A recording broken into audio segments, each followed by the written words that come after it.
أعوذ بالله من الشيطان الرجيم بسم الله الرحمن الرحيم گلی تماشاوانن هجا بقدر و قیمت خدای تعالی جوه راضی به خدای تعالی ایشه و لهو بینه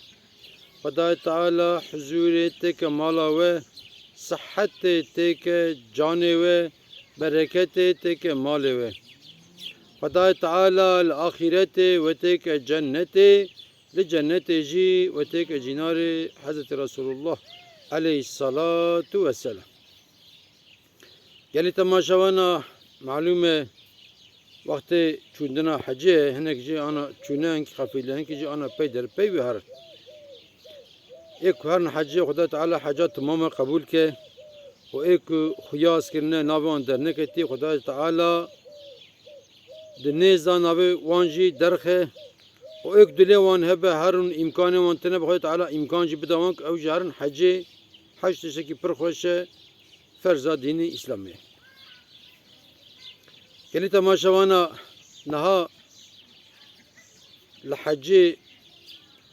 هنک تشتا ام دکن هنک جانا بزانه بون جانا بنازانی ام یانشیات کن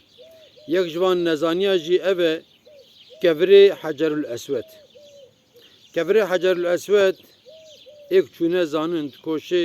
کی کعبه دایه حضرت رسول الله جبر کوی کفری پاچ کرنیه پاچ کرنا وی کفری بیه سنت حتی حضرت عمر وی کفری پاچ کرد به ولات کفری کی حضرت رسول الله جبر تا پاچ کریه اجتا پاچ کرد اجا حضرت رسول الله دبی کسی گواه چو حجه اگر امکان هبه و تعده نده کسی بره هروی کفری پاچی که اما کو امکان تنه به و پیستی خلقی که و تعده بده خلقی قوات تام هات قارشوی کفری بره دست اوابلن که جرد بین استیلام بره سلام بده وی کفری او درباس به هر وکی کو کفر پاچی کریه اینجا maalesef هنک انسان مدچن حجه تن کو کفر پاچی نکن هر وکی کو قط حج نکر بی هیچ شی واندا عقل واندا پاچ کرنا وی کفریه و بشف هرن تعده بدن خلقی و برو هرن تعده بدن خلقی و خناگینن وی کفری اینجا هنک جیجی دچنتن ولا دبی مکفر پاچی که بخودم پیستی خلقی کر واکر وان فردا کر مچو کفر پاچی کر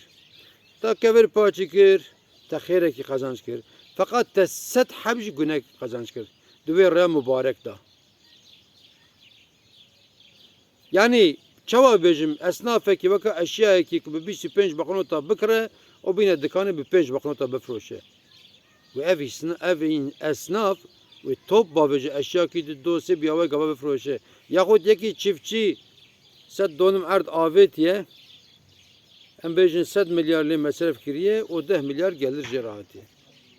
a paçkirna kevri hacer eseci kumeref taade bide halqi ab vi avaye tek karj mervara nay merv zararlı derti merv kamyon ekşi güne kart ke taadede insana ica خداج ورازي بأكون شون حجي بتشتهني مطلقة دقات بكن